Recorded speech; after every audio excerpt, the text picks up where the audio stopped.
GO 3కి ప్రత్యామ్నాయ ఉత్తర్వులు జారీ చేయాలని 1/70 భూ బదలాయింపు చట్టాన్ని పటిష్టంగా అమలుపరచాలని ఆదివాసీలు పాడేరులో భారీ ర్యాలీ ధర్నా నిర్వహించారు.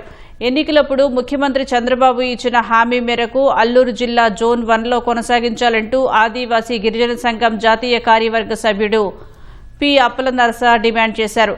1/70 చట్టంపై సుప్రీంకోర్టులో ప్రభుత్వం కౌంటర్లో అఫిడవిట్ దాఖలు చేయాలని కోరారు. అల్లూరు జిల్లాను జోన్ 1లో కొనసాగించడం వల్ల గిరిజన యువతకు ఉద్యోగాల బదిలీ, పదోన్నతుల్లో న్యాయం జరుగుతుందని తెలిపారు. భూ ఆక్రమణలపై కఠిన చర్యలు తీసుకుని ఎల్టీఆర్ కేసులు నమోదు చేయాలన్నారు. ఈ నెల 24న రంపచోడవరంలో ఈ మేరకు సీఎం ప్రకటన చేయాలని, లేకపోతే ఆగస్టు 8, 9 తేదీల్లో మన్యం బంద్కు పిలుపునిస్తామని స్పష్టం చేశారు. ఆందోళనలపై స్పందించిన మంత్రి సంధ్యారాణి గిరిజనుల రాజ్యాంగబద్ధ హక్కులు, జీవనోపాధి, సమగ్ర సంక్షేమం, పరిరక్షణకు కూటమి ప్రభుత్వం కట్టుబడి ఉందన్నారు. 1/70 చట్టాన్ని సమర్థవంతంగా అమలు చేస్తామని చెప్పారు. జీవో 3 అమలులో మార్పులు వచ్చినప్పటికీ వారి హక్కుల పరిరక్షణలో ప్రభుత్వం వెనక్కి తగ్గదని స్పష్టం చేశారు.